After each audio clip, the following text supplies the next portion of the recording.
Et si je te disais que la seule chose qui t'empêche de réussir, c'est toi? Pas le manque de talent, pas le manque d'opportunités, mais ce foutu manque de discipline. Aujourd'hui, je te résume La discipline personnelle de Michael Wilson. Un petit livre, mais un coup de poing mental. Accroche-toi parce que ce résumé pourrait bien te sortir la tête de l'eau. La discipline personnelle est un livre écrit par Michael Wilson. Il l'a écrit pour aider les gens à développer leur autodiscipline, vaincre la procrastination et atteindre leurs objectifs. Le livre propose des stratégies pratiques pour renforcer la volonté, mieux gérer son temps et créer de bonnes habitudes. Wilson considère la discipline comme une compétence essentielle pour réussir dans la vie personnelle et professionnelle. Introduction. Tu veux réussir dans la vie, n'est-ce pas? Que ce soit dans ta carrière, ta santé, tes relations ou ton développement personnel, tout commence par une chose, la discipline personnelle. Mais là, tu te dis peut-être, la discipline? C'est pour les gens rigides et ennuyeux, non? Détrompe-toi. La discipline n'est pas une contrainte, c'est une liberté. N'oubliez pas de vous abonner à la chaîne pour ne pas manquer les prochains livres. Dans l'introduction de son livre La discipline personnelle, Michael Wilson démystifie ce concept trop souvent mal compris. Il explique que la discipline personnelle, loin d'être une contrainte, est la clé pour libérer ton potentiel. Sans elle, peu importe combien tu as de talent ou d'ambition, tes rêves risquent de rester de lointains espoirs. Mais avec elle, chaque objectif devient atteignable. Partie 1. La discipline personnelle comme clé du succès. La discipline personnelle est la fondation de toute réussite. Elle est la capacité de faire ce qui doit être fait, même quand tu n'en as pas envie. C'est bien plus qu'une simple rigueur. C'est ce qui te permet de rester concentré sur tes objectifs à long terme, malgré les distractions et la tentation du confort immédiat. Michael Wilson l'affirme clairement, la discipline est la clé pour réaliser n'importe quel rêve. Dans cette première partie, Wilson nous montre que le succès n'est pas une question de chance, mais de discipline.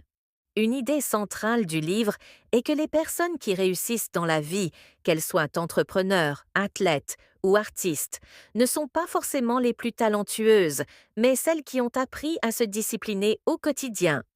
Prenons l'exemple d'un athlète professionnel. Il n'est pas le plus talentueux au départ, mais il s'entraîne, jour après jour, avec une rigueur absolue. Chaque matin, il suit un programme de fitness strict, mange équilibré et se couche tôt. C'est cette discipline quotidienne, cette capacité à résister à la tentation de se détendre ou de négliger l'entraînement qui le propulse vers l'excellence. Sans cette discipline, même un talent exceptionnel ne suffira pas à l'amener au sommet. Le sport, tout comme la vie, est un marathon, pas un sprint. Prenons l'exemple d'un entrepreneur qui décide de lancer une entreprise. Au début, il est noyé sous les tâches, les idées et les projets. Le piège? Il pourrait facilement se perdre dans les distractions quotidiennes, les réunions inutiles, les emails incessants ou même la tentation de procrastiner. Mais c'est la discipline de bien gérer son temps qui va le différencier. Plutôt que de se laisser submerger, il établit une routine. Chaque matin, il se concentre sur les tâches les plus importantes et réserve des plages horaires spécifiques pour chaque activité. Même si ça semble ennuyeux ou difficile certains jours, il le fait sans relâche. Cette capacité à faire ce qui est nécessaire, même si ce n'est pas toujours plaisant, va lui permettre de bâtir une entreprise solide. L'importance d'avoir une vision claire. La discipline personnelle ne peut être mise en place sans une vision claire. Wilson explique que la discipline doit être dirigée vers un but précis. Si tu ne sais pas où tu vas, il est difficile de rester motivé et concentré. Prenons l'exemple d'un étudiant qui rêve de devenir médecin. S'il ne visualise pas son futur dans 10 ans, il risque de se perdre dans des distractions à court terme, comme regarder la télé ou sortir avec des amis, alors qu'il devrait étudier pour ses examens. En revanche, s'il a une vision claire de son avenir et de la satisfaction qu'il ressentira en aidant les autres, il saura pourquoi il doit travailler dur et se lever tôt chaque matin pour réviser ses cours. L'exemple de l'écrivain. L'écrivain qui veut publier un livre sait que l'inspiration ne vient pas tous les jours. La discipline va au-delà de la motivation instantanée. Elle consiste à écrire chaque jour, même quand il se sent bloqué ou qu'il préfère regarder Netflix. Chaque mot écrit le rapproche de son objectif. Wilson souligne que cette capacité à faire face aux difficultés et à persévérer, même quand la motivation faiblit, est ce qui différencie un écrivain amateur d'un auteur à succès. Le point clé, la discipline, c'est la liberté. Michael Wilson nous rappelle que la discipline personnelle n'est pas un fardeau, mais un moyen de se libérer des chaînes de la procrastination et des mauvaises habitudes. Il n'y a pas de véritable liberté sans discipline. Quand tu choisis de vivre selon tes propres règles, de travailler dur et de prioriser ce qui est important, tu te libères des distractions et des contraintes extérieures. La discipline personnelle, c'est la liberté de faire ce que tu veux vraiment, au lieu de ce que ton environnement ou tes impulsions immédiates te dictent. Partie 2. Les premiers pas vers une discipline renforcée. Dans cette deuxième partie, Michael Wilson nous guide à travers les étapes initiales pour développer la discipline personnelle. Ce n'est pas un saut magique où tout devient instantanément facile, mais un processus où chaque action consciente te rapproche d'un avenir discipliné et productif.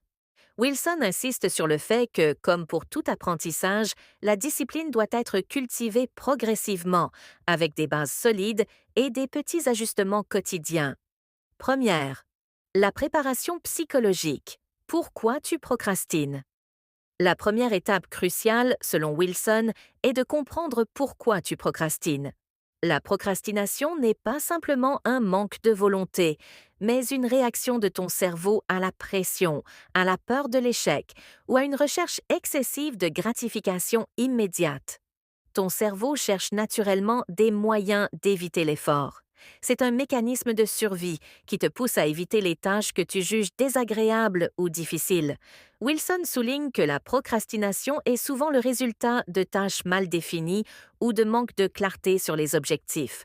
Si tu ne sais pas exactement ce que tu dois faire ou pourquoi tu dois le faire, il devient facile de repousser la tâche au lendemain. Imaginons que tu deviennes entrepreneur. Tu sais que tu dois trouver des investisseurs pour ton projet, mais le processus est flou et intimidant. Tu n'as pas d'objectif précis. En conséquence, tu procrastines et reportes les actions nécessaires. Wilson suggère de découper cette tâche en sous-tâches précises. Rechercher 5 investisseurs potentiels, rédiger un pitch de 3 minutes, préparer une présentation visuelle. Ce découpage te permet de surmonter la peur de l'énormité de la tâche et de te concentrer sur un petit pas à la fois. Deuxième, établir des objectifs clairs et atteignables. Un autre point essentiel abordé par Wilson est la fixation d'objectifs. Il explique que pour développer la discipline, tu dois avoir des objectifs clairs, mesurables et motivants. Sans eux, il est difficile de rester motivé et concentré, surtout lors des moments difficiles. Un objectif flou comme « je veux être plus productif » ne suffit pas. Il faut le transformer en un objectif précis, comme « je veux écrire 1000 mots chaque jour pendant un mois ». Prenons l'exemple d'un étudiant qui veut obtenir son diplôme avec mention. Au lieu de simplement dire « je vais mieux étudier », il pourrait se fixer des objectifs SMART, spécifiques, mesurables, atteignables, réalistes, temporellement définis. Je vais étudier 2 heures chaque soir, du lundi au vendredi, pendant les 3 prochains mois pour préparer mes examens. Ce type d'objectif rend la tâche plus concrète et te permet de mesurer tes progrès. Wilson insiste sur l'importance d'établir des objectifs qui te motivent et te poussent à agir chaque jour. Troisième, créer une routine et respecter une structure. Wilson aborde ensuite le concept des routines. La discipline n'est pas quelque chose que tu appliques uniquement quand tu es motivé. Elle devient une habitude qui se met en place grâce à des rituels quotidiens. Si tu veux devenir plus discipliné, il faut commencer par structurer ta journée autour de routines simples mais puissantes. Une routine te permet de réduire le nombre de décisions quotidiennes et de te concentrer sur l'essentiel. Par exemple, Wilson recommande de commencer ta journée avec des activités qui t'énergisent et te préparent mentalement à une journée productive. Il parle de rituels comme le sport, la méditation ou la lecture. Cela te permet de gagner en clarté mentale et de mieux gérer les défis du quotidien. Imaginons un entrepreneur qui a des journées bien remplies. Plutôt que de se lever en courant pour répondre à des emails dès le matin, il pourrait établir une routine de 30 minutes chaque matin. 1. 10 minutes de méditation. 2. 10 minutes de lecture sur le développement personnel ou des sujets inspirants. 3. 10 minutes de planification de la journée. Fixer ses priorités.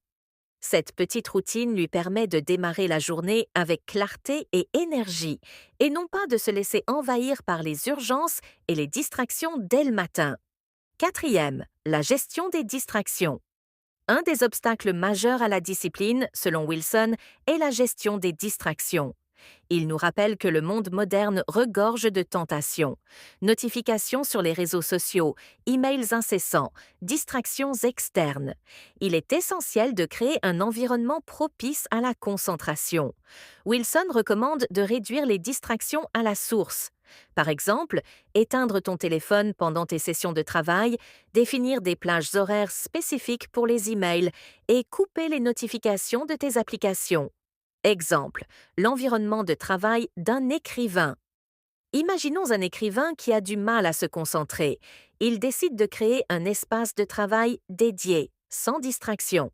Chaque jour, il travaille dans un environnement calme, avec un téléphone mis en mode avion et un objectif précis, écrire 500 mots par jour. En éliminant les distractions et en se concentrant sur son objectif, il devient plus discipliné dans sa pratique. Partie 3. Stratégie pratique pour renforcer la discipline personnelle. Dans cette troisième partie, Michael Wilson aborde des stratégies pratiques et concrètes pour renforcer la discipline personnelle.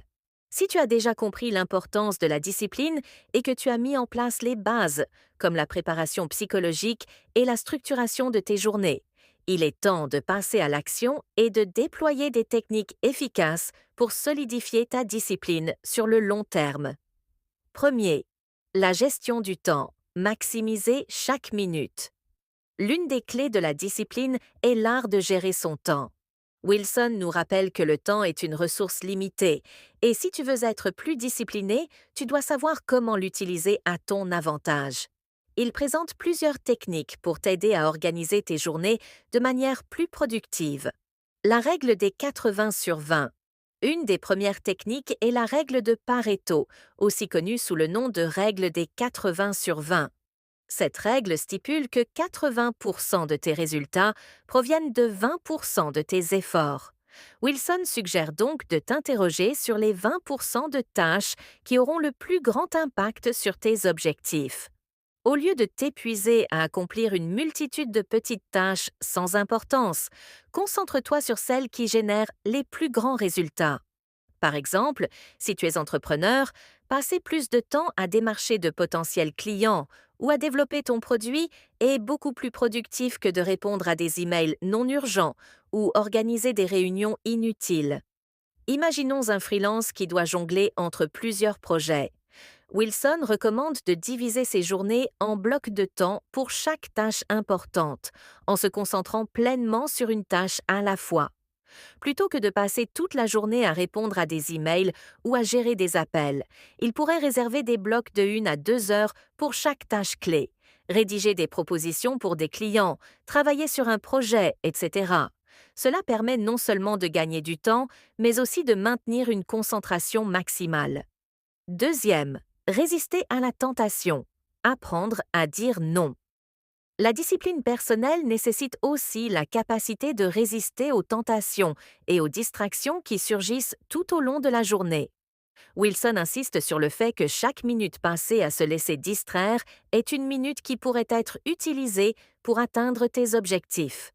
Imaginons un étudiant qui doit rédiger une thèse, mais qui se laisse constamment déranger par ses amis, sa famille ou les réseaux sociaux. Wilson conseille de dire non aux demandes et aux distractions qui ne sont pas en lien avec ses priorités immédiates. Par exemple, il pourrait définir des plages horaires spécifiques pour travailler et s'interdire d'utiliser les réseaux sociaux pendant ces périodes. Apprendre à dire non aux choses qui ne contribuent pas à tes objectifs est une compétence fondamentale pour renforcer la discipline personnelle. Troisième, la gestion des échecs et des revers, se relever rapidement. Il est impossible de maintenir une discipline parfaite en tout temps. Les échecs, les erreurs et les moments de faiblesse font partie du processus. La clé n'est pas d'éviter l'échec, mais de savoir comment se relever rapidement et utiliser ces expériences comme tremplin pour améliorer sa discipline. Prenons l'exemple d'un entrepreneur qui lance un produit et rencontre un échec lors de sa première vente. Plutôt que de se décourager, Wilson encourage à prendre un retour d'expérience. Qu'est-ce qui n'a pas fonctionné? Comment puis-je améliorer mon produit ou ma stratégie? L'échec est souvent une opportunité déguisée d'améliorer sa méthode et de se renforcer mentalement pour la suite. Quatrième, la visualisation. Créer un ancrage mental pour la réussite. Une autre stratégie importante de Wilson pour renforcer la discipline est la visualisation. Il explique que notre cerveau ne fait pas de distinction entre une expérience vécue et une expérience fortement imaginée. Par conséquent, visualiser régulièrement tes objectifs et les succès que tu souhaites atteindre renforce ta discipline et ton engagement envers tes objectifs. Imaginons un athlète qui se prépare pour une compétition importante. Chaque jour, il visualise mentalement son parcours vers la victoire, l'adrénaline avant la course, sa concentration pendant l'épreuve et la sensation de succès à la fin. Ce processus de visualisation renforce son engagement et sa capacité à rester discipliné tout au long de sa préparation. Cette technique peut être utilisée dans n'importe quel domaine, carrière, études, fitness, etc. Cinquième, l'importance des récompenses, renforcer la motivation. Wilson aborde aussi l'importance des récompenses. La discipline peut paraître difficile si tu n'as pas de motivation à long terme. Ainsi, il suggère d'intégrer des récompenses dans ta routine quotidienne pour maintenir ta motivation. Ces récompenses peuvent être simples, comme une petite pause après une tâche accomplie ou une sortie entre amis après avoir atteint un objectif plus important. Imaginons qu'un entrepreneur termine une journée particulièrement productive en respectant tous ses objectifs. Il pourrait se récompenser en regardant son film préféré ou en faisant une sortie relaxante. Cela crée un ancrage positif dans son esprit, renforçant la connexion entre la discipline et les récompenses. Partie 4. La discipline comme mode de vie durable. Dans cette dernière partie du livre, Michael Wilson aborde la dimension à long terme de la discipline personnelle. Une fois que tu as mis en place les stratégies pratiques et que tu as intégré la discipline dans ta vie quotidienne, il est essentiel de faire en sorte que cette discipline devienne un mode de vie durable. La clé ici est de maintenir la motivation, de s'adapter aux changements et de comprendre que la discipline n'est pas un sprint, mais une course de fond. Premier, la discipline à long terme. Rester engagé malgré les hauts et les bas. Wilson insiste sur l'importance de maintenir la discipline sur le long terme. Au début, les changements peuvent être visibles et rapides, mais avec le temps, la motivation initiale peut faiblir. La question est, comment garder la motivation, surtout quand les résultats sont moins évidents et que les distractions sont toujours présentes? Un athlète professionnel ne se concentre pas seulement sur sa performance durant les moments de compétition. Il sait qu'il doit s'entraîner tous les jours, même quand il ne ressent pas l'envie ou quand les progrès semblent minimes. Ce n'est qu'en maintenant cette discipline au quotidien qu'il parvient à maintenir son niveau d'excellence, année après année. La clé ici est l'engagement à long terme, même face à la fatigue ou au manque de résultats immédiats. Wilson nous invite donc à accepter que la discipline durable nécessite une vision à long terme et la capacité de résister aux périodes de stagnation. Pour rester engagé, il recommande de revoir régulièrement tes objectifs et de t'assurer qu'ils restent alignés avec tes valeurs profondes. 2. La flexibilité. S'adapter aux changements et aux imprévus. La vie est imprévisible et les obstacles sur le chemin sont inévitables. La discipline ne doit pas être perçue comme une rigidité implacable, mais comme une capacité à s'adapter aux changements. Wilson souligne que l'adaptabilité est tout aussi importante que la constance, car elle permet de maintenir une direction malgré les difficultés. Imaginons un entrepreneur qui lance une start-up. Après plusieurs mois de travail acharné, il fait face à une crise financière qui menace son entreprise. À ce moment-là, la discipline ne consiste pas simplement à continuer sans réfléchir, mais à s'adapter à la nouvelle situation. Cela pourrait signifier ajuster le modèle économique, revoir les priorités ou même redéfinir les objectifs à court terme pour rester sur la voie du succès. La discipline, dans ce cas, se traduit par l'adaptabilité face à la réalité. Troisième, le rôle de la persévérance dans la discipline. La persévérance est un thème central dans cette partie du livre. Wilson explique que l'une des raisons pour lesquelles certaines personnes échouent dans leur quête de discipline personnelle, c'est qu'elles abandonnent trop tôt. Lorsqu'elles rencontrent des difficultés, elles se laissent décourager et perdent leur motivation. Mais la persévérance est ce qui distingue ceux qui réussissent de ceux qui abandonnent. Même lorsque la motivation est en berne, la discipline continue d'agir si tu persistes. Prenons l'exemple d'un écrivain qui rêve de publier un roman. Il se trouve confronté à des refus d'éditeurs, à des critiques négatives et à des moments où il se sent épuisé.